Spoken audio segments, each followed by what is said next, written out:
So, good evening, everyone, and guys, welcome to your very important session for which you all were waiting. That is the detailed session on your union budget that has been released today by the finance minister. This union budget is the budget for the year 2024-2025. So, guys, earlier in the day, I have taken a small session with respect to, you can talk about the first impression on the union budget, जहां पे हमने फटाफट में discuss किया था कि important points क्या थे। ऑब्वियसली उसमें एक दो पॉइंट है जिसमें अपडेशन हुआ है जो मैंने यहां पे ठीक कर दिए हैं, ठीक है, because that was just an initial reaction. Now this is the session where we are going to discuss in detail what this budget is talking all about. We will be starting with some basic things which you need to remember, that what is the union budget which is released by the government of India. So generally government दो documents release करता है. एक का नाम होता है economic survey which tells us about what government has done in the previous year. Then the government presents an annual financial statement known as union budget which tells us that what the government is planning now to do in the upcoming year. Okay, that is the thing here. With respect to SEBI also I will say हो सकता है question पूछ ले, because बहुत ही prominent document है तो वो पूछ सकता है. कुछ इंपॉर्टेंट पॉइंट्स याद रखना. Nirmala Sitharaman has become the first women to present the union budget for the 7th time. So this is a very important thing which has been done by her. So that achievement है उनके नाम पे. ठीक है जी. सबसे लंबा बजट भी उनके सामने है कि because the longest budget presented by any finance minister, that's again being with the Nirmala Sitharaman जी. ठीक है जी. तो आप फटाफट सेशन डिस्कस करते हैं. फटाफट मुझे बता दो that my voice is clear to all of you. You guys can hear me properly. You guys can see me properly. So my voice is clear to everyone who is here. And also guys inform to your friends also because we were being used. हमने plan किया था ये session 1:15 से start करेंगे but थोड़ा सा पहले start कर लिया. So please convey this message to all your friends also so that they can also join to this session. Okay, economic survey it will again be relevant. मैं बोलूंगा देखो आपको बेसिक आइडिया होना चाहिए with respect to economic survey and union budget because the question can be asked. And guys, if you are preparing for RBI, I will say this year's budget is very, very important for us because there are many new initiatives which the government has announced this year. Okay, so let's quickly start with our detailed analysis. So this is a kind of a full-fledged document that I have prepared for you. ठीक है जी. सबसे पहले discuss करते हैं where actually the budget or when I talk about विकसित Bharat, where actually we are focusing on. So the government is focusing on this term known as GYAN. So what is GYAN here? GYAN is a very important term you must remember here. GYAN stands for Garib, युवा, अन्नदाता and महिलाएं, और if I talk about nari shakti here. Okay, now the important point to be remembered here is what we talk about garib. गरीब यहां पे कौन होंगे? गरीब यहां पे होंगे it's talking about the poor people of India. Here we are talking about the youth of India. Okay, the skills that needs to be empowered to them, education better कर दे, उनकी skills training कर लें. That's on युवा. अन्नदाता is farmers. And then N is women oriented initiative. This is the term GYAN that was quoted by the Union Finance Minister during the interim budget also. तो ये हमारा focus है for विकसित Bharat by the year 2047. तो ये विकसित भारत के लिए हमारा इनिशिएटिव है. ठीक है जी. अब सबसे पहले ज्ञान याद हो गया. अब आते हैं कि बजट इस साल, this year's budget was focusing on which themes. तो this year's budget if I talk about has focused on these 4 parameters which I talk about here is MEES. What is this MEES here? M is for the MSMEs. Then you have talked about the E, that is employment. ठीक है जी. या फिर इसको आप ये भी याद कर सकते हो MEMS. ठीक है, MEMS भी याद कर लीजिए. M is middle class, E is your employment, then M is your MSMEs and S is for skills here.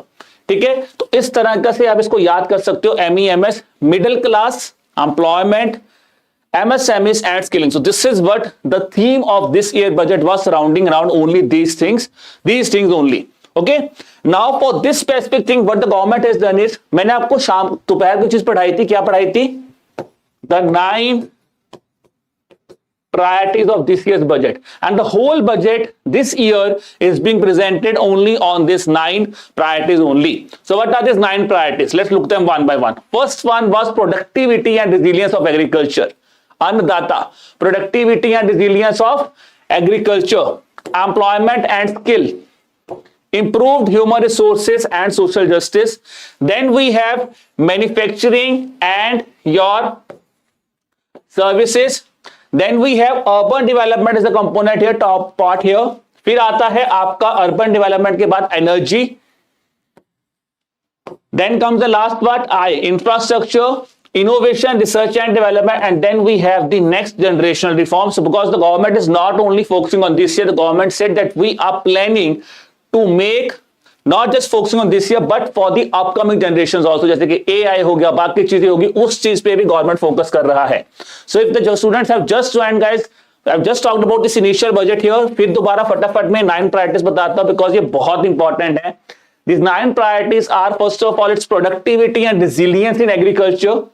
Then we have employment and skills, improved resources and social audits, manufacturing and services, urban development, energy security है, infrastructure है, innovation, research and development है, और next generation reforms है.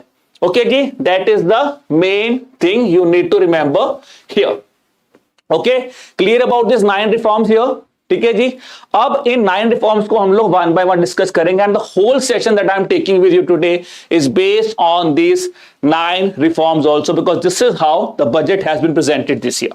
So let's talk about my first priority here, that is on the productivity and resilience in agriculture sector here. Okay, now what are the things that are being done in agriculture? The first thing is transformation in terms of research in agriculture. That is the first thing here, transforming the agriculture research here. The government says we will be doing a comprehensive review of the agriculture research setup. हम एक proper review करेंगे और उसके base पे हम क्या करेंगे, raise करेंगे productivity and development of the climate resilient varieties of agriculture. So if you are preparing for, let's say, NABARD examination, you must remember this point. Climate resilient हमें crop जो है वो बनानी है.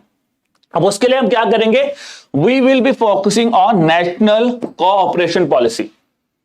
We will be forming a national cooperation policy here where in a systematic, orderly and in an all-round development manner, we will be focusing on the cooperative sector. Okay, so that we could perform better in agriculture. तो cooperation बढ़ाओगे यहां पे. I hope you are getting this point guys. ठीक है, बहुत easy points है but याद रखना because इसी पे क्वेश्चन हमारा बनेगा. Then comes the important thing in agriculture. We talk about horticulture here, vegetables. So for vegetable production, it is being said that the farmer produce organizations, cooperatives, large scale clusters will be set up for the vegetables production. तो यहां पे important आ जाता है, vegetable production के लिए क्या करोगे, supply chain को बढ़ाओगे. और वो सप्लाई चेन कैसे बढ़ेगी, with the help of farmer produce organisations. Okay जी, फिर आ जाते हैं new varieties. I have just discussed with you, we want to focus on climate resilient varieties, but this government says in the budget it is being said there will be some set of new varieties that will be released. So remember this number 109. A straightforward question can be asked in the NABARD examination that how many number of high yielding varieties will be set up. 109 high yielding varieties in 32 fields for horticulture crops will be released or will be developed. That is what this budget is saying in terms of agriculture here. फिर जी हमें क्या होता है, हम हमेशा बोलते हैं we have to be self resilient in terms of agriculture here. For that is what we have आत्मनिर्भरता. That's the 5th pillar being coded in this specific thing. आत्मनिर्भरता क्या होगी, ऑयल सीड्स यानी कि मस्टर्ड हो गया, ग्राउंडनट ऑयल सीड्स हो गए, या फिर आपके जो सोयाबीन और सनफ्लावर सीड्स हैं उनको हम बेटर करेंगे. We have to work on the oil seeds, we have to be aatmanirbhar on, that is the production of these things will be growing in India. Getting this point guys, clear हो गया ये वाला part. अब आते हैं जी one word जो आपको याद रखने हैं. Natural farming is one thing that I have discuss with you even in the evening afternoon also. तो बोला गया है 1 crore farmers will be kind of, उनको बोला जाएगा कि आप नेचुरल फार्मिंग में आइए. ठीक है जी, in the upcoming 2 years. For that we have a scheme also for natural farming. This is a scheme run by Government of India for natural farming. अब natural farming का मतलब क्या होता है? Can you tell me what is the meaning of natural farming? When I talk about this scheme, natural farming in simple terms means जब आप traditional methods use करते हो, traditional methods of farming when you use, यानी कि आप block cards use कर रहे हो, आप कोई भी पेस्टिसाइड यूज नहीं करते, आप जो खाद, जो नॉर्मल खाद हम लोग बनाते हैं उसको यूज करते हो, traditional ways of doing agriculture, that is known as natural farming. अब this is clear to everybody, ठीक है जी। कोई भी टेक्निक यूज ही नहीं करनी, बिल्कुल ट्रेडिशनल मेथड यूज करने। अब हम फार्मर्स को वहां पे लेके जा रहे हैं towards natural farming, because we are feeling कि बहुत ज्यादा लोग फार्मिंग में क्या हो रहा है, बहुत ज्यादा पेस्टिसाइड्स यूज हो रहे हैं और जो हमारी फर्टिलिटी ऑफ सॉइल है वो भी रिड्यूस हो रही है। तो उसके लिए गवर्नमेंट ने बोला हम ये नया इनिशिएटिव, ये चीज स्टार्ट करना चाहते हैं। Then we have the need based bio input resources. So there will be 10,000 need based bio input resources centers that will be set up here for the bio input resources. फिर shrimp farming हो गया, आपका experts हो गया, nucleus breeding centers हो गए, वो setup करेंगे with the help of NABARD for the agriculture sector here. Then guys, digital public infrastructure, a very important thing. Recently, if you talk about in the news also, you might have heard about G20 DPI. India बहुत ज़्यादा effort कर रहा है to create a proper digital public infrastructure. So this infrastructure will also be set up now for the agriculture sector also, where the farmers and their lands in 3 years, they will be covered under the DPI. तो उसके लिए proper infrastructure बनाएगी government, digital public infrastructure. Then we have digital crop survey for kharif crop. This is the very very important thing guys, for the development of kharif crops a proper now the survey will be done, digitise way में survey होगा using this DPI methods, ठीक है, in 400 districts of the India here, ठीक है जी। Important आता है 6 crore farmers और lands जो है वो भी ब्रॉड किए जाएंगे into the farm and their land registry here, ठीक है जी। See the thing is, it is just the budget here, the government will be working on these things. Government ने ये नहीं बोला हम कर देंगे, हमने करना है। तो उसके लिए प्रॉपर क्या क्या चीजें होंगी वो स्लोली हमें पता चलेगा जब गवर्नमेंट इन रिफॉर्म्स को ऑफिशियली इंट्रोड्यूस कर देगा। Okay, that is the thing. Okay, चलिए जी। फिर Jan Samarth based Kisan credit card will be issued in 5 states. Now what are this Jan Samarth किसान क्रेडिट कार्ड्स? अभी क्लैरिटी आएगा। तो बेसिकली किसान क्रेडिट कार्ड का एक नया वेरिएंट आएगा, जन समर्थ बेस्ड क्रेडिट कार्ड जो है वो इंट्रोड्यूस करी जाएंगे from the government of India. And guys, when I talk about Kisan credit card, let's quickly revise this scheme also, KCC, very important scheme. Can you tell me the collateral free loan? The collateral free loan under Kisan credit card कितने का मिलता है? Collateral free loan under Kisan credit card that is 1.6 lakh rupees. How much amount of loan you can take under the Kisan credit card? You can take a loan of 3 lakh rupees. 3 lakh का loan up to 3 years आपको मिल जाता है, ठीक है जी। अगर मैं subsidy की बात करूं, marginal farmers can take a subsidy for what purpose? ठीक है जी, marginal farmers can take a subsidy under Kisan credit card for how many amount? कितने से कितने तक की होती है मार्जिनल फार्मर्स की सब्सिडी? That is from 10,000 to what amount? बताओ, 10,000 to 50,000. That's the subsidy for marginal farmers that is being there under part of Kisan Credit Card Scheme. If I ask you Kisan Credit Cards, they are issued the Rupee debit cards. Rupee debit cards are issued to them. How many amount of withdrawal they can done and how many maximum amount of withdrawals can be done under Kisan Credit Card? Maximum कितने withdrawals हो सकते हैं? Maximum भी unlimited है जी, unlimited amount of withdrawal can be done subject to the amount that is allocated to them. So this is what that is there with regards to Kisan Credit Card. You must remember here. ठीक है जी, चलो ये हो गया हमारा पहला priority खत्म। अब आ जाते हैं second priority which is on the employment and skilling, which is some will be focusing on youth also as well as creation of the new skills by the government of India.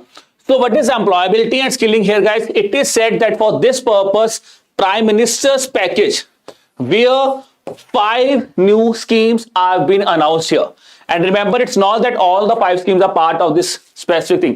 इसमें से ना 4 schemes जो हैं वो part है employment and skilling का, and 5th one is the part of MSME part, MSME priority. Okay ji, that is the thing that is there. So the question is, if I talk about what are these 5 packages that have been announced here, the total outlay for this 5 scheme is 2 lakh crore rupees here, and the government said it will be giving you an opportunity where 4.1 crores youths over a period of 5 years they will be helped here. अब आते हैं जी important point के ऊपर। Government ने बोला है हम 3 employment linked incentive schemes बनाएंगे। Now I hope all of you know what is ELI scheme, employment linked incentive scheme of Who is running the CLI scheme? It is the scheme of Employees Provident Fund Organization, EPFO. Now for these three schemes, there are three set of things which are given here. सबसे पहले क्या याद रखो, if you are a fresher, you have just joined the company, so the scheme A is for the first timers who are getting themselves registered for the ESI scheme here. ठीक है जी, या फिर आप EPF के अंदर register कर रहे हो ESI के अंदर, एम्प्लॉय लिंक्ड इंसेंटिव स्कीम. अब यहां पे क्या होगा, you will be provided a 1 month wage. ठीक है, it provides a 1 month wage to all the persons who are newly entering the workforce in all forms sectors. So if you are joining a new thing here, तो यहां पे क्या है, पहली बार आपको 1 month wages मिलेंगी for all the persons newly entering in the workforce. Now the important thing here is you are getting a benefit of 15,000. तो आपको 15,000 का बेनिफिट मिलेगा if your salary is less than 1 lakh rupees. This is a point that is here and this 15,000 will be given to you in 3 equal instalment. That is the point you need to remember here कि अगर आप first timer है कोई बंदा तो उसको 15,000 तक का डीबीटी मिल जाएगा. The thing here is salary limit उनकी 1 लाख पर मंथ होनी चाहिए, जिससे approximately 2 crore people will be benefited here. ठीक है, that is the thing to need to remember here. ESIC and EPFO are two different organizations. देखो, the government will be implementing employer linked incentive schemes as part of based on the EPFO enrollment. ठीक है, तो जो EPFO की enrollment होगी ना, तो ये जो enrollments है वो तो EPFO के थ्रू होगी. और आपने पता होगा कि अगर आप एम्प्लॉयज प्रोविडेंट फंड कभी देखते हो तो उसमें क्या होता है, कई बार एम्प्लॉयर कॉन्ट्रीब्यूशन होता है, एम्प्लॉय कॉन्ट्रीब्यूशन भी होता है. Getting this point here. So this is what it is being said here, employee linked incentive scheme. ठीक है, I'm not talking about ESIC. So you are getting confused. I'm not talking about employee state insurance scheme. ESIC scheme की बात नहीं मैं कर रहा, मैं तो employee linked incentive की बात कर रहा हूं कि employment linked incentive मिलेंगे आपको. Getting this point here. तो employment linked incentive मिलेंगे, वो employment link किसके थ्रू होंगे, with the help of EPFO, Employees Provident Fund Organization. I hope your doubt is clear. Sitank, this is the thing here. It's not about ESI scheme. Employee state insurance scheme नहीं है, employment linked incentive schemes है, और वो employment EPFO देगा यहां पे. Clear on that thing? If it's clear guys, please give me thumbs up here. Sitank, thumbs up दे दीजिए अगर ये पॉइंट आपको क्लियर हो गया है, बिकॉज ये चीज इंपॉर्टेंट है यहां पे. और ये सारे एनरोलमेंट EPFO ही कर रहा है. तो EPFO बोल रहा है कि भाई अगर कोई बंदा आता है, ठीक है जी, फर्स्ट टाइमर है, तो उनको 1 month wages, ठीक है जी, 1 month wages, और फिर ये बोला गया है न्यू एंट्रेंट को 15,000 का डायरेक्ट बेनिफिट ट्रांसफर उनको दिया जाएगा in 3 instalments. Where the thing here is that their salary limit should be 1 lakh. 1 lakh से कम उनकी सैलरी होनी चाहिए, तो उनको 15,000 का डीबीटी बेनिफिट मिल जाएगा. Then the second thing is for the perspective of those jobs. Just give me a second. The second one is for those jobs who are now created in the manufacturing sector. अगर तो first timer हो तो है, अगर manufacturing sector में कोई employer है, वो किसी को एम्प्लॉयमेंट दे रहा, फर्स्ट टाइमर है और आप भी EPFO के थ्रू एनरोल्ड कर रहे हो, then the thing here is here again additional employment incentive will be given for the manufacturing sector. But again the point, the clause here is that the hiring has been done for the first time, the employee has been hired for the first time. That is the point here. ठीक है जी. अब यहां पे incentive देखो क्या है, it provides an incentive at a specified scale to both employer and employee. मतलब अगर आपने सिंपल केस में EPF सुना होगा, एम्प्लॉइज प्रोविडेंट फंड सुना होगा, तो वहां पे क्या होता है, some contribution is made by employee, some contribution is made by the employer. So here it is said that additional employment in manufacturing sector, if it is being done for the first timers, there will be certain set of incentives that will be provided to both employee and employer for their EPFO contributions. Okay, for their EPFO contributions for the first 4 years, the benefits will be given here, but here it is not an amount that is given here. यहां पे amount दिया हुआ है 15,000 रुपए का, यहां पे नहीं दिया हुआ. Clear on this thing guys, clear on this point, this is important for us. ठीक है जी. तो ये वाला पार्ट यहां पे थर्ड है. फिर आ जाते हैं फोर्थ पार्ट के ऊपर, that is scheme C. Here scheme C is saying that Now, when the employers are being doing such a lot of things, employers will again be incentivized here. For example, it says employer focused scheme है. क्या focus कर रहा है employer को, क्या benefit दे रहा है? For example, if they are covering additional employees in all sectors and they are encouraging their employees so that they can join the employees provident fund scheme, EPF में join कर लीजिए, जिनकी salary up to 1 lakh पर month है, तो होगा क्या, जितना भी कॉन्ट्रीब्यूशन एम्प्लॉयर करेगा, the contribution that will be made by employer, what the government is saying, government said we will be reimbursing you 3,000 per month for 2 years, which means मोटा मोटा आपको 36,000 rupees मिल जाएंगे per year, that will be given as a reimbursement to the employer by the government of India, okay, for each additional employee. Getting this point here? ठीक है जी? Getting this point here, 3,000 per month for 2 years towards their EPFO contribution for each additional employee what they are adding. Now this is the point here. फिर यहां पे क्या होगा, यहां पे employment of 50 lakh persons will be incentivized. तो government ने क्या किया, इनडायरेक्टली जो एम्प्लॉयर एम्प्लॉय कॉन्ट्रीब्यूशन होती है उसको बेटर किया कि अगर आप फर्स्ट टाइमर हो तो गवर्नमेंट बोल रही हम ही आपको इंसेंटिव दे रहे हैं यहां पे 15,000 का 3 इंस्टॉलमेंट्स में. Okay, in case of manufacturing, it is again being set for 4 years. The benefit will be given by the government of India. And now the third one is for the employers here. If employer is adding some new employees to the EPFO, enrollment हो रही है तो उनको भी benefit मिलेगा. I hope all these 3 schemes are clear. First timer, manufacturing and the employer scheme. Clear here? Then comes the 4th scheme of this package, which is by the name of skilling program. Skilling program for the youth. Now what is the skilling program here all about? Skilling program में क्या हो रहा है, पहली बात तो ये एक सेंट्रली स्पॉन्सर्ड स्कीम होगी, which means both center and state will be playing a prominent role here. What they are doing?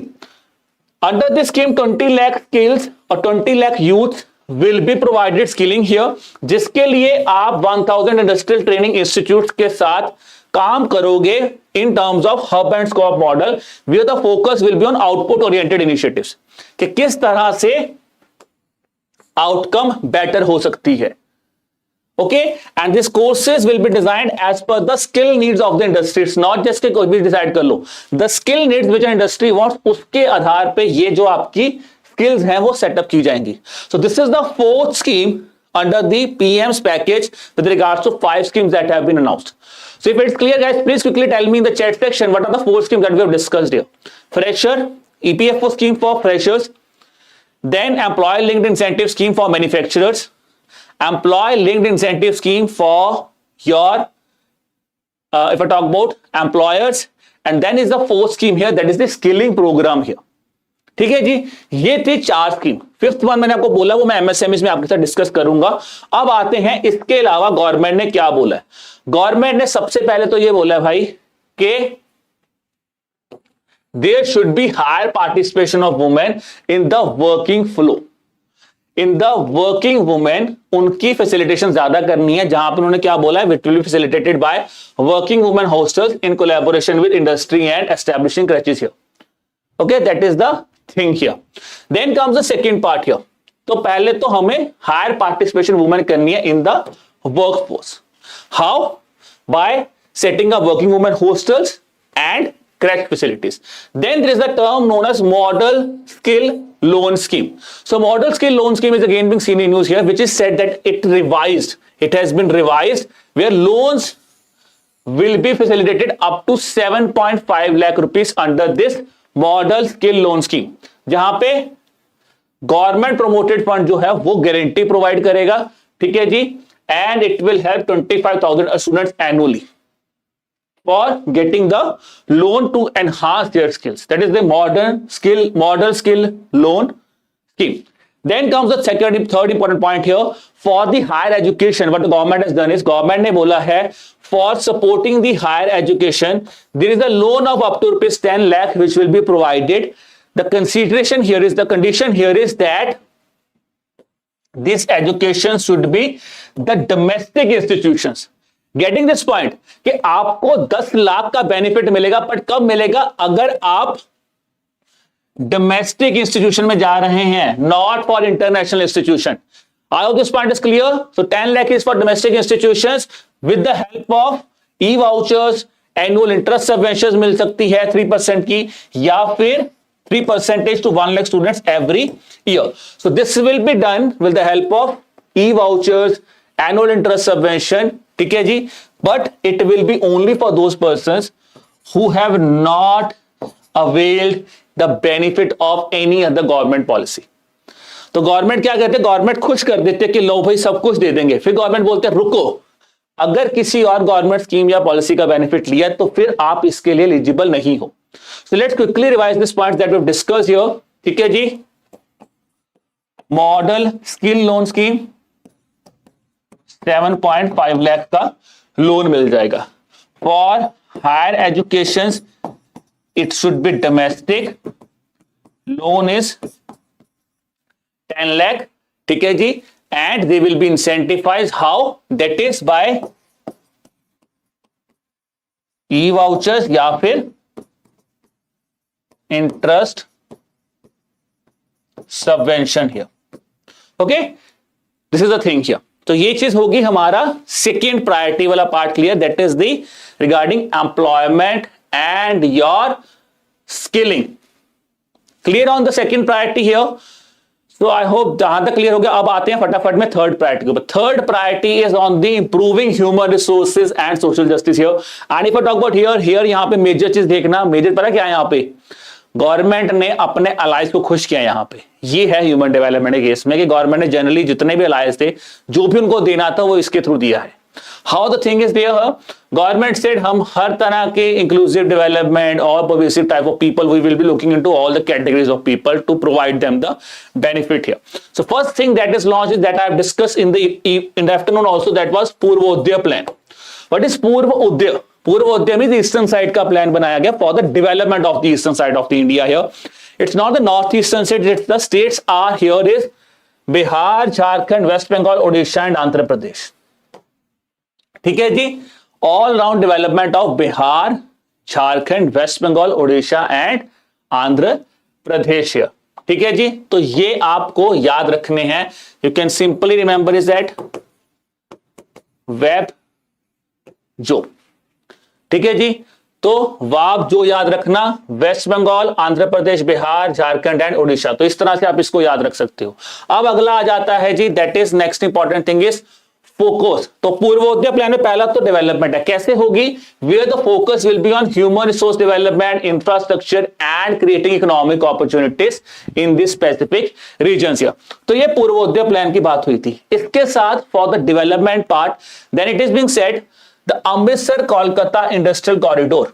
ठीक है जी, अब यहां पे क्या होगा, in this corridor there will be developing an industrial node at Gaya also to catalyse industrial development. यानी कि जो इंडस्ट्रियल कॉरिडोर हमारा पहला चल रहा है उसी में ही हमने क्या किया, गया को इंक्लूड कर दिया. Then road connectivity. You might have heard the news in the news के बिहार में क्या हो रहा है, बिहार में बहुत ज्यादा क्या हो रहा है, सबसे बड़ा इशू बिहार में बहुत ज्यादा हाईवेज जो है वो टूट रहे हैं, हाईवेज टूट रहे हैं, पुल टूट रहे हैं, इंफ्रास्ट्रक्चर में प्रॉब्लम आ रहा है. तो government said we are here, so road connectivity infrastructure it could be made better. So ₹26,000 crore are being given here for the construction of road connectivity, for providing road connectivity infrastructure. कैसे कैसे है देखो. अब यहां पे आपको सारे expressway याद नहीं करने, ठीक है. Important is road connectivity, ₹26,000 crore, ये याद रखो. फिर आ जाता है now you need some sort of investment also. So there is a capital investment support here also which says to support additional allocation to support capital investment. उन्होंने बोला है बिहार गवर्नमेंट को असिस्टेंस प्रोवाइड की जाएगी from the multilateral development banks for the Bihar government for your capital investment. ठीक है जी, तो ये पॉइंट्स क्लियर हो गए. अब देखो ये क्या है, पहला वाला तो मोस्ट प्रोबेबली बिहार को फोकस कर रहा है, गया आ गया, तो यहां से ऐसे याद कर लेना. ठीक है, दूसरी स्टेट, दूसरा लाइट स्टेट कौन सा था, आंध्र प्रदेश. तो आंध्र प्रदेश ने क्या बोला, Andhra Pradesh only demands one thing. Guys please remember two things here because कई बच्चे कंफ्यूज करते हैं कि सर शायद यहां से स्पेशल स्टेटस, कोई स्पेशल स्टेटस नहीं मिला, तो government has only provided financial benefits here. तो first thing here is Andhra Pradesh reorganisation act. So for this purpose what the government has said is 15,000 crore rupees has been provided to the government of Andhra Pradesh for developing its new capital, that is Amravati. So you all know that what is the capital of Andhra Pradesh, that is Amravati. उसके लिए 15,000 crore rupees दिए गए हैं. Then for the completion of Polavaram irrigation projects, finances are being provided by the central government here. There is a proposal for industrial development funds also. So industrial development funds will be given to the government of Andhra Pradesh for the power infrastructure, railways infrastructure and road infrastructure. जहां पे मैंने आपको कुछ initiatives बताए हैं, just read them. ठीक है, Kopparthy node, ठीक है, Kopparthy node, then we have Orvakal node, ठीक है, where additional allocation, where the kind of an industrial corridors will be set up in Andhra Pradesh here. Okay, then there will be grants will be given to the backward regions of Andhra Pradesh also, like the region of Rayalaseema. ठीक है जी, Rayalaseema है, Parksam है, north coastal Andhra Pradesh है, वहां पे भी आपको क्या हो रहा है, गवर्नमेंट प्रोवाइड कर रहा है additional grant here. Clear about these two things. पहला बिहार, दूसरा में आंध्र प्रदेश वाला पार्ट. अब तीसरा important thing is on the tribal here. So previous year the government has launched two important schemes. एक स्कीम थी पीवीटीजीस, पर्टिकुलरली वल्नरेबल ट्राइबल ग्रुप्स की scheme launch हुई थी. Then they have launched PM Janman scheme previous year. This year again focusing on the tribal people, government come up with the new scheme by the name of Pradhan Mantri Janjatiya Unnat Gram Abhiyan scheme.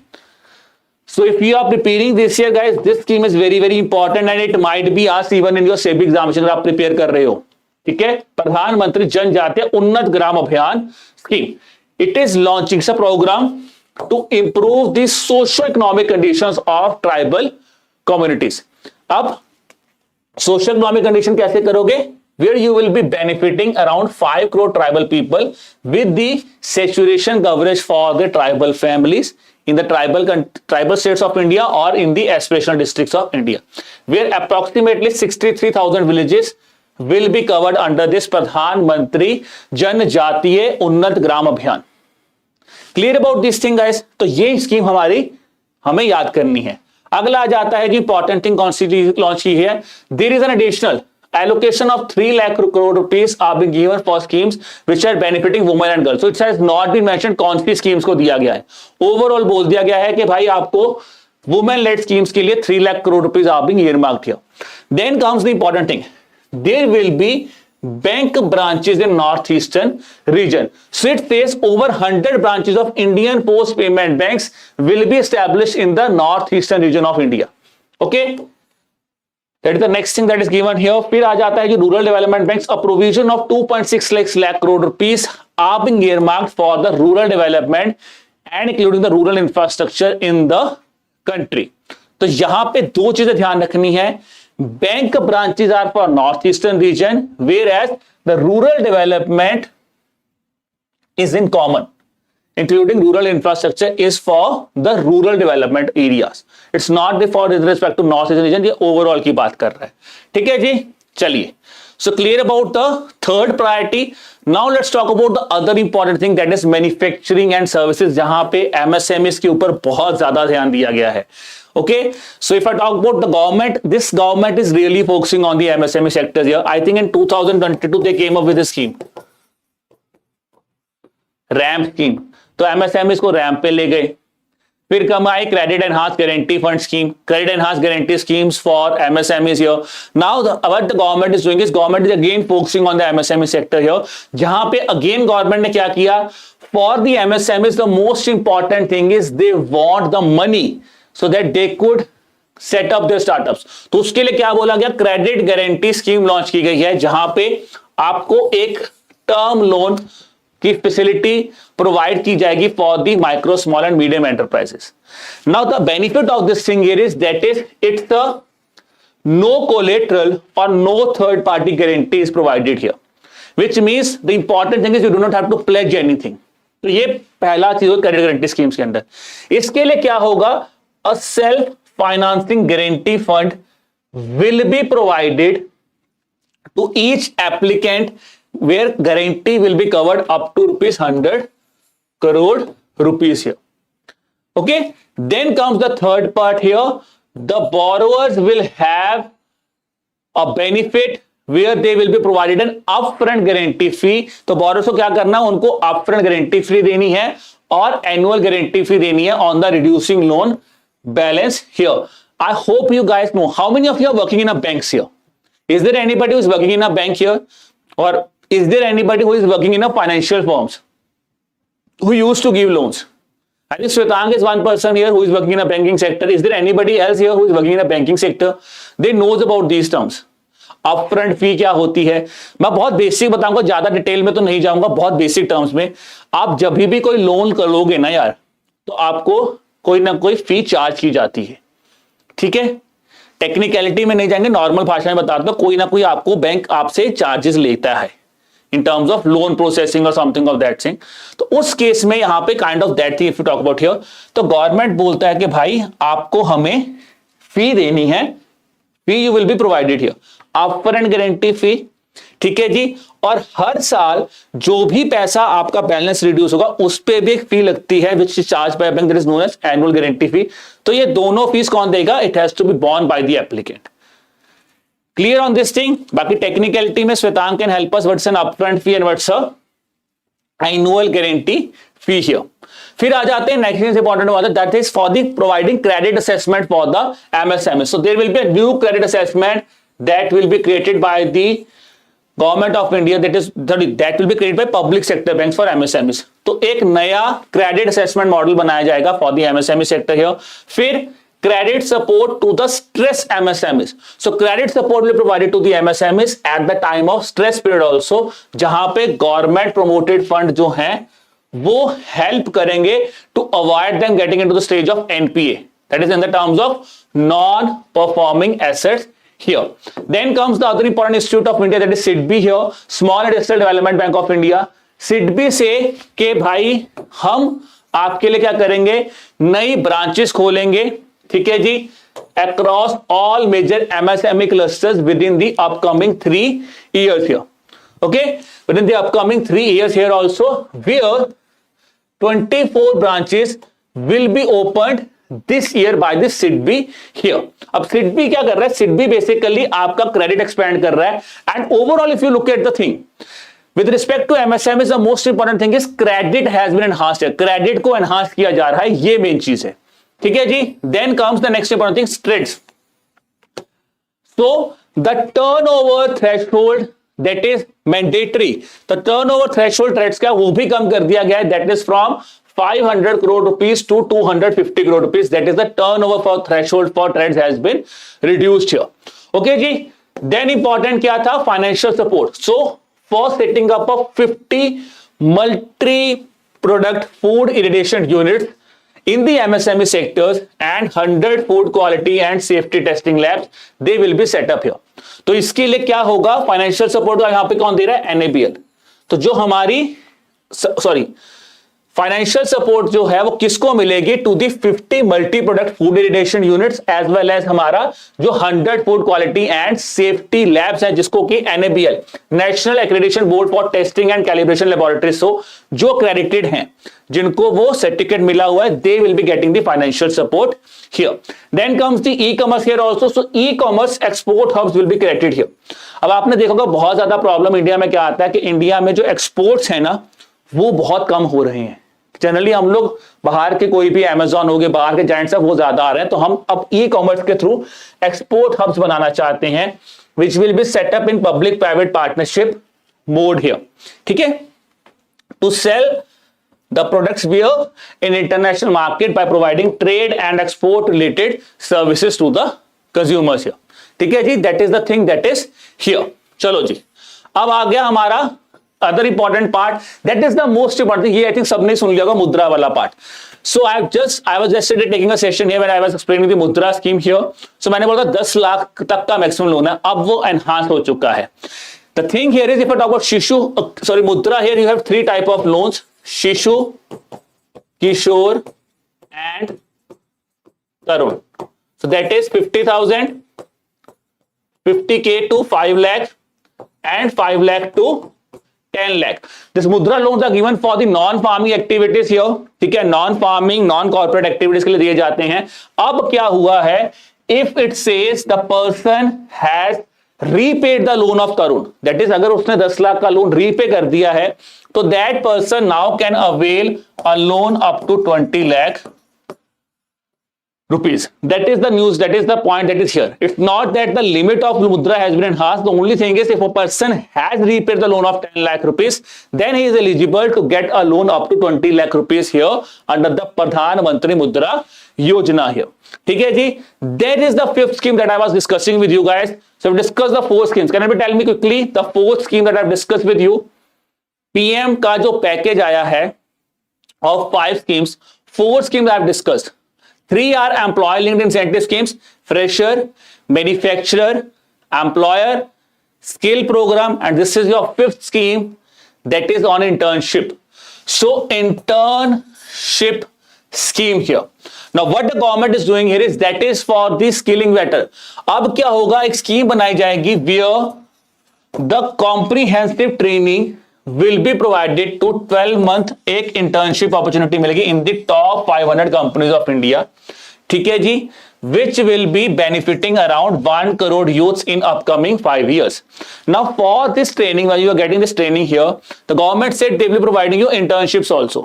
ठीक है, they will be providing you internships also because an internship allowance of 5,000 per month will be given here, and along with that there is a one time assistance. So 6,000 रुपए की एक assistance एक बार, और हर बार आपको 5,000 रुपए का इंटर्नशिप अलाउंस जो है वो प्रोवाइड किया जाएगा. And company said that the companies are expected that they would be covering the training cost and 10% of the internship cost. तो बोला ने, गवर्नमेंट ने क्या बोला है कि भाई कंपनी जो है आपकी ट्रेनिंग कॉस्ट तो पूरी बेयर करेगी, आपकी इंटर्नशिप का भी 10% जो कॉस्ट है that will be borne by the companies from their corporate social responsibility fund here. So clear about this points guys. So this is the important thing. I hope this scheme is clear now to everybody. What is this internship scheme here also? इसके बाद क्या होगा? That is the government said other important parts. National industrial corridor development programme जो है वो government बोलती है हम बनाएंगे जी. उसके अंदर हम क्या करेंगे, हम इन्वेस्टमेंट रेडी इंडस्ट्रियल पार्क्स बनाएंगे. कितने बनाएंगे? 12. सो 12 industrial parks will be sanctioned here. ठीक है जी, कितने में? इन और नियर 100 सिटीज में हम इंडस्ट्रियल पार्क्स बनाएंगे. ठीक है जी, तो ये याद रखना 12 वाला, 12 इंडस्ट्रियल पार्क्स हियर. देन आता है रेंटल हाउसिंग. तो डॉर्मेट्रीज क्या होते हैं, कई बार जो हमारे इंडस्ट्रियल वर्कर्स होते हैं ना, they are provided the things also, dormitories provide की जाती हैं. So the rental housing with dormitory type of accommodation for industrial workers will be facilitated in the PPP mode. ठीक है, तो पीपीपी मॉड में क्या होगा, जहां पे एंकर इंडस्ट्रीज हेल्प करेंगी for this specific dormitory accommodations. फिर आता है मिनरल्स के ऊपर. गवर्नमेंट ने अनाउंस किया critical mineral mission has been announced by the government where it said it will be set up for domestic production, recycling and overseas acquisition of the critical mineral assets here. ठीक है जी, that is the thing to be remembered here. Then comes the DPI. So we have talked about digital public infrastructure will be used in agriculture here also. Now for the MSMEs, government said we will be forming DPI application at population scale. In areas like e-commerce, education, health, law, logistics, MSME, productivity gains, business opportunities, उन सब के लिए हम क्या बनाएंगे, हम एक digital public infrastructure को क्रिएट करेंगे. That is what the government has said here. फिर क्या बनाया गया, an integrated technology platform will be set up here which would help in improving the outcomes under the insolvency bankruptcy code. अब यहां पे क्या है, टेक्नोलॉजी प्लेटफॉर्म बनाना है ताकि जो ट्रांसपेरेंसी हो सके, कंसिस्टेंसी हो सके, and your resolution can be done at timely level in terms of insolvency and bankruptcy code here. अगर मैं आईबीसी की बात करता हूं तो वाइस बोला गया आईबीसी ने रिजॉल्व किया है 1000 कंपनी के केसेस को. ठीक है जी, and it has helped in direct recovery of over 3.3 lakh crores to the creditors here. ठीक है, and 20,000 cases involving over rupees 10 lakh crores has been resolved by the insolvency and bankruptcy court. ये यहां पे इन्होंने इसके बारे में IBC के बारे में बताया है. ठीक है जी, फिर आ जाता है C-PACE. So centre for processing accelerated corporate exit is being used here, जहां पे it will be now voluntary helping in closure of LLPs. I hope everybody know what are LLPs here. LLPs are limited liability partnership forms, LLPs.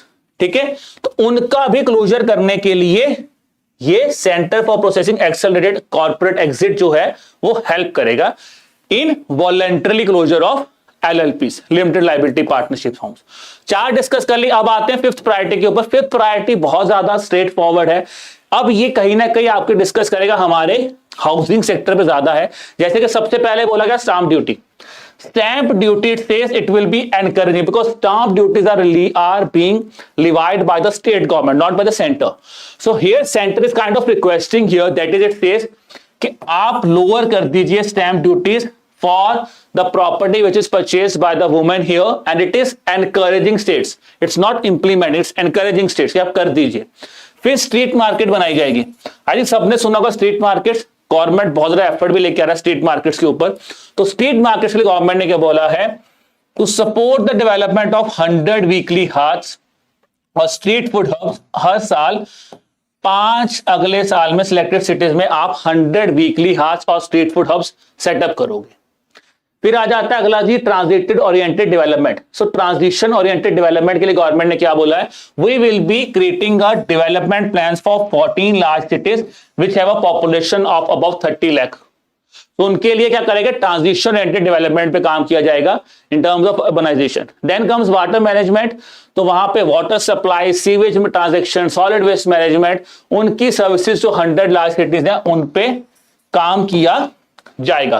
Then comes this scheme that is being done, that was seen even in the interim budget also, प्रधानमंत्री Awas Yojana urban. So under this प्रधानमंत्री Awas Yojana urban, government said there is a need of 1 crore urban poor middle class families, and for that 10 lakh crore rupees will be provided here.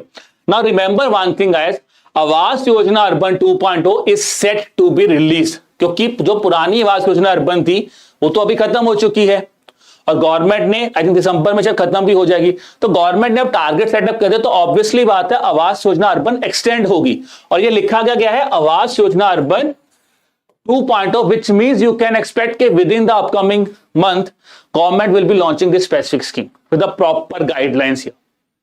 And then it says there should be proper policies and regulations for transparent rental housing market.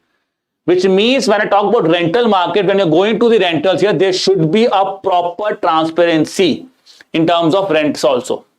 That is what the government has said here in terms of the urbanization part here. Clear हो गया ये वाला part? चलो अब आ जाते हैं next thing, that is energy security here.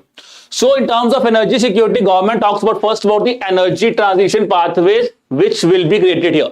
तो एक पॉलिसी डॉक्यूमेंट बनेगा on energy transition pathways जिसमें बैलेंस किया जा रहा है एम्प्लॉयमेंट ग्रोथ और एनवायरमेंट सस्टेनेबिलिटी को. फिर आ जाता है जी setting up of another important thing, that is the setting up of Bharat small reactors. So for nuclear energy Bharat small reactors will be setup, जिसके लिए R&D किसके लिए आ रही है, ऑन द न्यूक्लियर टेक्नोलॉजी है. तो भारत स्मॉल रिएक्टर्स बनेंगे. फिर energy audit should be there. So that says that there should be a proper financial support which should be given for shifting of MS industries, micro and small industries to cleaner forms of energy. तो आप समझ रहे हो यहां पे भी MSM इसको लेके आया है कि if there is a sort of industry who is working on cleaning energy, clean energy reforms, that will again be benefited here. Then आ जाता है जी facilitate investment. So 60 clusters of investment grade energy audits will be set up in 60 clusters in the next phase which is expanded to 100 clusters. तो यहां पे क्या है, आप investment grade audits भी करोगे. Okay, then a new initiative that has been announced in this budget was, that is by the name of AUSC, Advanced Ultra Super Critical Thermal Power Plants will be set up, and this will be set up as a joint initiative between NTPC and BHEL, two prominent government institutes. ठीक है जी, where 800 megawatt commercial plants will be set up here under the AUSC component. For solar energy, pumped storage policy. So electricity storage और facilitation के लिए pumped storage policies जो हैं वो create की जाएंगी. ठीक है जी, for looking at the growing air, for enhancing the growing share of renewable energy here. अब आते हैं अगली स्कीम, ये मैंने आपको पहले बता दिया था, सूर्य मुफ्त बिजली हर घर योजना, one of the most important scheme recently launch by the government of India. So government ने बोला बहुत ही बड़ी स्कीम हमने बना दी है भाई। कैसे बना दी है? कहते हैं जी देखो 1 करोड़ हाउस होल्ड जो हैं उनको फ्री इलेक्ट्रिसिटी भी मिल गई है और 1.28 करोड़ रजिस्ट्रेशन हमारे पास रिसीव हुई है, जिसमें से 14 लाख एप्लीकेशन हमने रिसीव भी कर ली हैं। 1.28 करोड़ रजिस्ट्रेशन हुई और 14 लाख एप्लीकेशन रिसीव भी हो चुकी हैं, जहां पे मुफ्त बिजली घर का योजना का टारगेट क्या था? 1 करोड़ हाउस होल्ड्स को हम लोग 300 यूनिट बिजली फ्री देंगे। ठीक है जी, that is the thing to be remembered here. चलो अब आ जाते हैं अगले सेक्टर के ऊपर, that is the infrastructure sector here. Infrastructure again here you can talk about the thing that is here is, यहां पे भी गवर्नमेंट के अलाइज जो उस पर गवर्नमेंट ने बेनिफिट दिए। कैसे? गवर्नमेंट ने बोला we will be creating infrastructure with regards to tourism sector here. तो कैसे है जी? सबसे पहले Vishnupad temple and Mahabodhi temple in Bihar. So Vishnupad temple and Mahabodhi temple, they will now, a proper temple corridor will be created on the sideline, or you can talk about on the verge of Kashi Vishwanath temple. जैसे Kashi Vishwanath temple corridor बना है, वैसे ही अब Vishnupad Mahabodhi temple corridor भी बनेगा। Then the thing is about Rajgir. Rajgir again a very prominent site of Bihar. So Rajgir will now be undertaken in terms of its religious significance for Hindu, Buddhist and Jains. It will be set up as a tourism hub here in Bihar. Nalanda University will be set up as a center of excellence. ठीक है, education centre of excellence यहां पे बनेगा। ये भी as a tourism hotspot जो है, tourism spot जो है वो डेवलप किया जाएगा। Then comes the third part is Odisha. So for Odisha scenic beauty temples assistance will be provided here also. ठीक है, तो यहां पे भी government has taken the initiative regarding tourism here. Then comes the next important thing, irrigation वाला part. अब irrigation के लिए क्या बोला गया है? For the again Kosi Mechi intra-state link here and 20 other schemes in Bihar, 11,500 crore rupees are being provided as a financial support. तो आप समझ लो कि यार अगर कुछ इधर उधर जा रहा है तो कहीं ना कहीं बिहार आंध्र प्रदेश में बढ़ गया इस बार। ठीक है, this we can see here. फिर आया है फ्लड मैनेजमेंट असिस्टेंस जो है वो दी जाएगी for Assam, Sikkim and Uttarakhand because massive floods are being reported here. चलो जी, अब आते हैं अगली चीज के ऊपर। इंफ्रास्ट्रक्चर के लिए कितना पैसा देगा? Simple to remember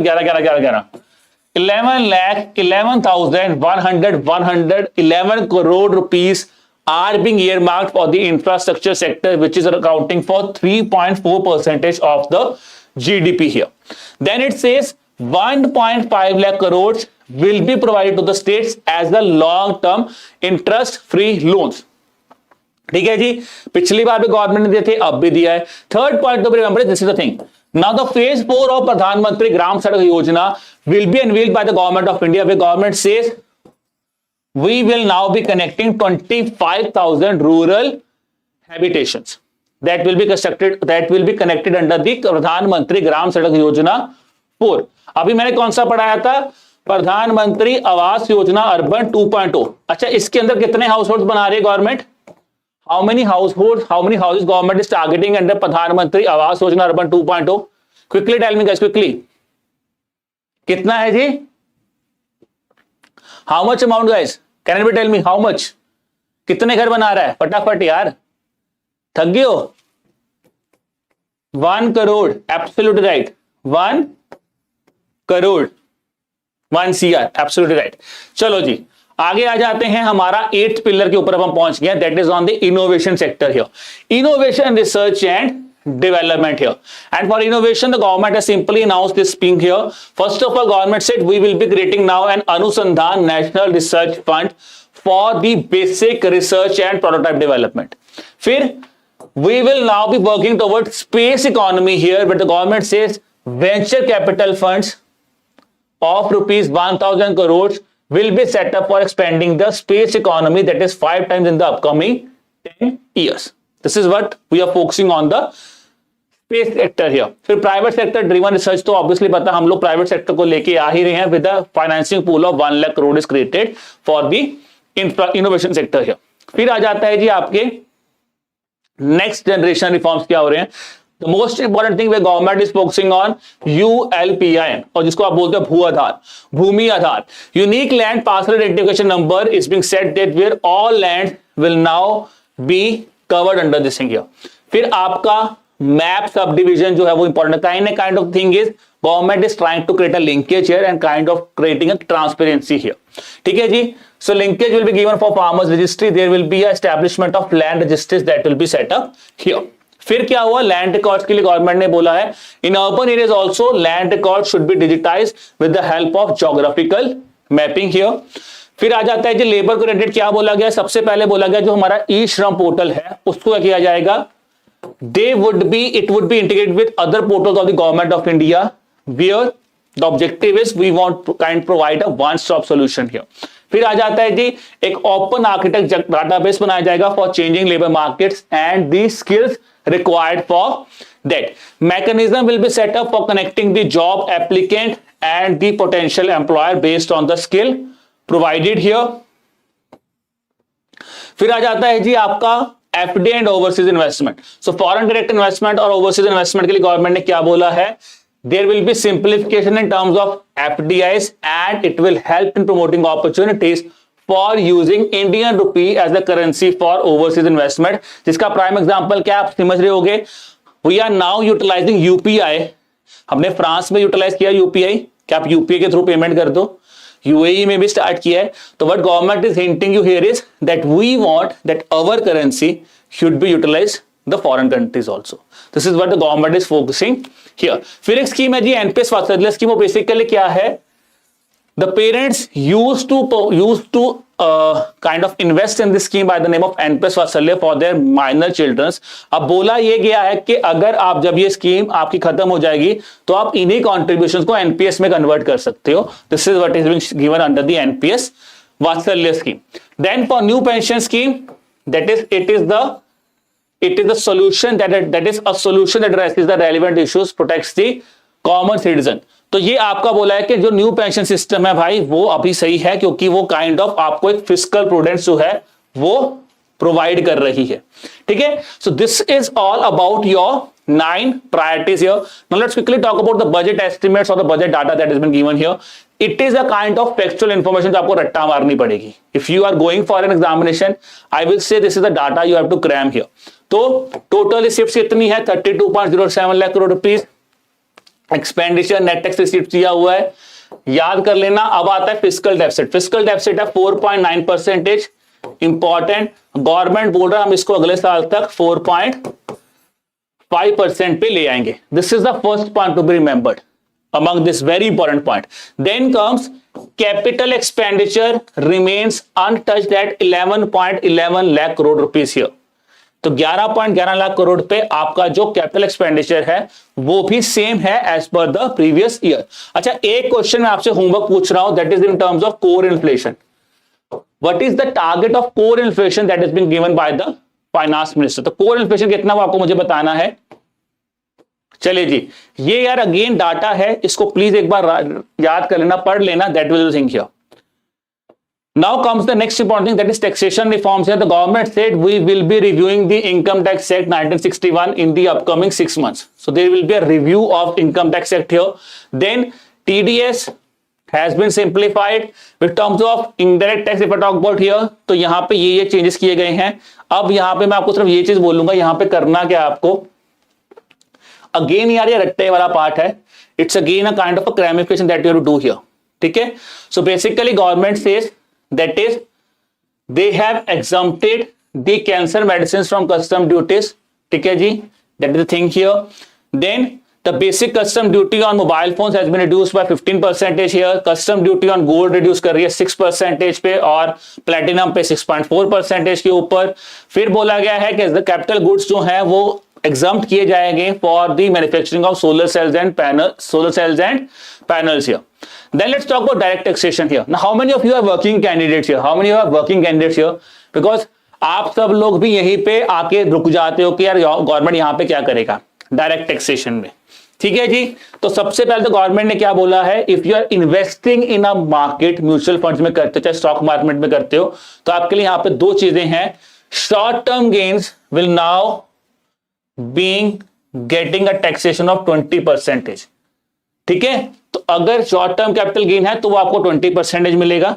long term gain has been enhanced to 12.5%, तो 12.5% आपको एलटीसीजी लगेगा। ठीक है जी, on all the financial and non financial assets. Then important is the capital gain limit on financial assets has been reduced or has been enhanced to 1.25 lakh per year, that earlier was 1 lakh rupees। ठीक है, तो इसको अब 1.25 लाख कर दिया गया है। फिर क्या बोला, गवर्नमेंट ने जो एंजल टैक्स था उसको कंप्लीटली अबॉलिश कर दिया गया है for all the classes of investors. Angel tax has been abolish by the government of India.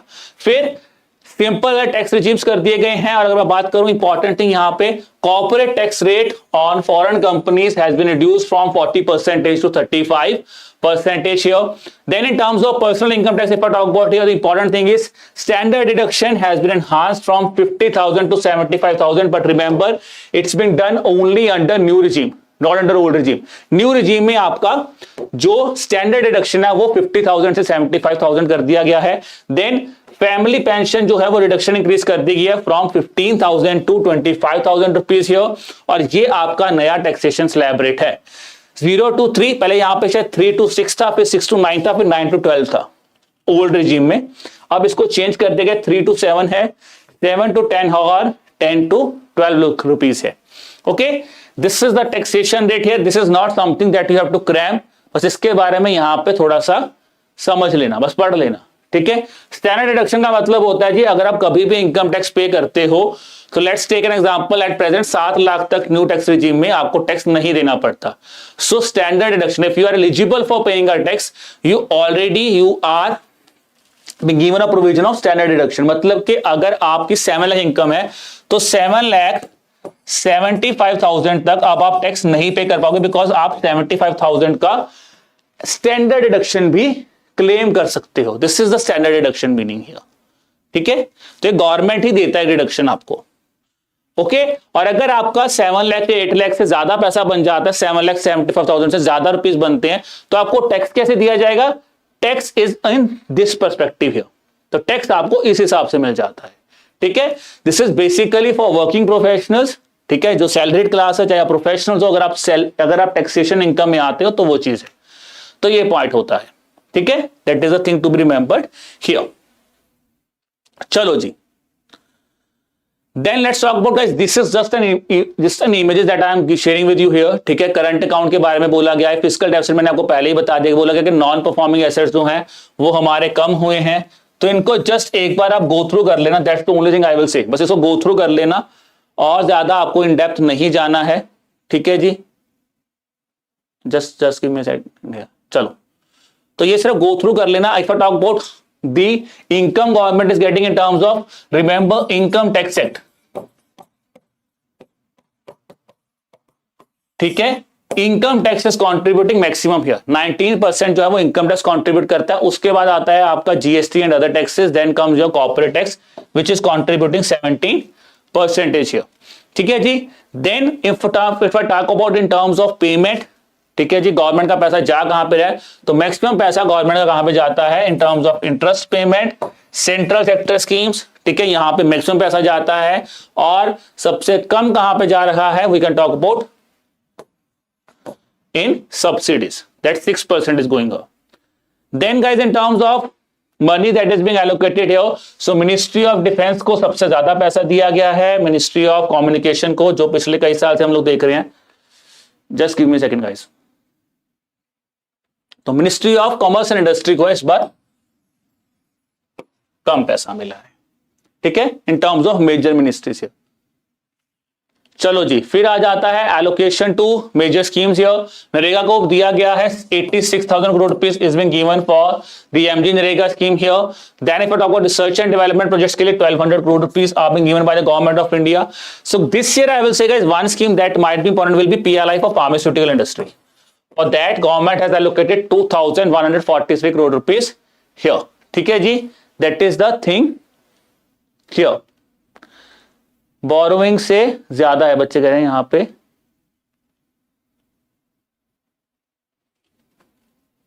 अच्छा, रुपी कहां पे जा रहा है? हाँ, वो स्टेट शेयर ऑफ टैक्सेस में ज्यादा जा रहा है, बिल्कुल। So I got that point. State share of taxes जो बोरोइंग है वहां पे ज्यादा जा रहा है in terms here. If I talk about here तो यहां पे बोरोइंग एंड लायबिलिटीज, ठीक है, got that part. Borrowing and liabilities में ज्यादा जा रहा है, यहां पे मैक्सिमम पैसा जहां पे रुपी कम कहां से हो रहा है, that is from borrowings.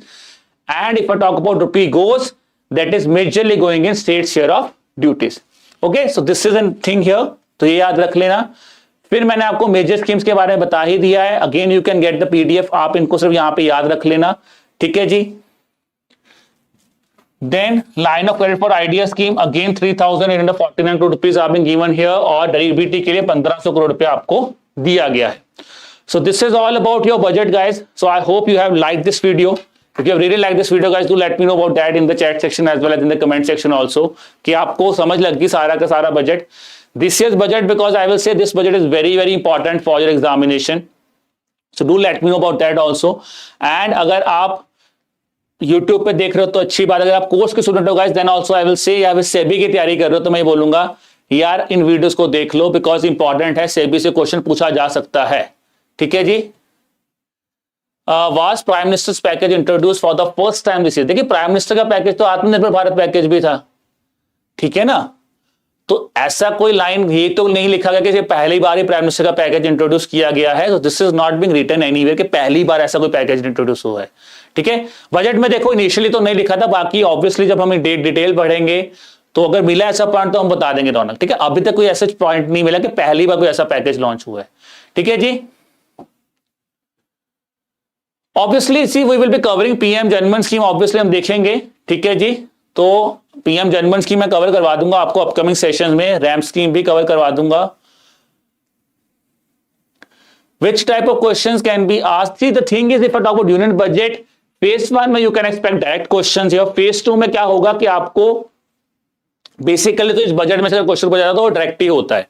Direct in the sense कि आपको कौन से इनिशिएटिव्स लॉन्च है आपको उनके बारे में पता होना चाहिए। और इंपॉर्टेंट क्या है, जैसे पीएम सूर्य मुफ्त बिजली हर घर योजना है, पीएम उन्नति स्कीम जो launch, PM scheme that is being launch for tribal sectors, that's important. फिर जो 5 स्कीम्स लॉन्च किए वो बहुत बहुत इंपॉर्टेंट है, ठीक है जी।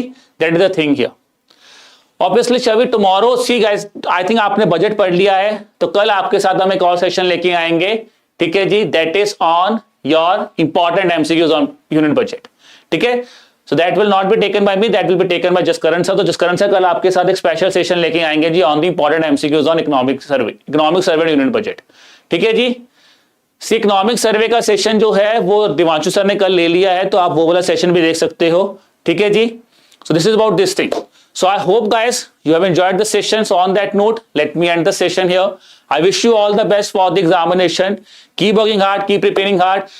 और अगर इस डॉक्यूमेंट को देखो, हमने बहुत सिंप्लीफाइड वे में आपके लिए बनाया ताकि आपको ये डॉक्यूमेंट ही मिल जाए, आप इसी से ही पढ़ सको, ठीक है। तो जिसका पेपर आने वाला है सेबी का, तो मैं बोलूंगा प्लीज इसी को अच्छी तरह पढ़ लीजिए, ठीक है। सेमीकंडक्टर मिशन वाला स्कीम रहती है, टॉक अबाउट क्वांटम मिशन भी शायद इतना इंपॉर्टेंट नहीं है। Semiconductor mission, if I felt that's really really important, I will definitely come with that scheme also, I will definitely come with that scheme also, ठीक है ना।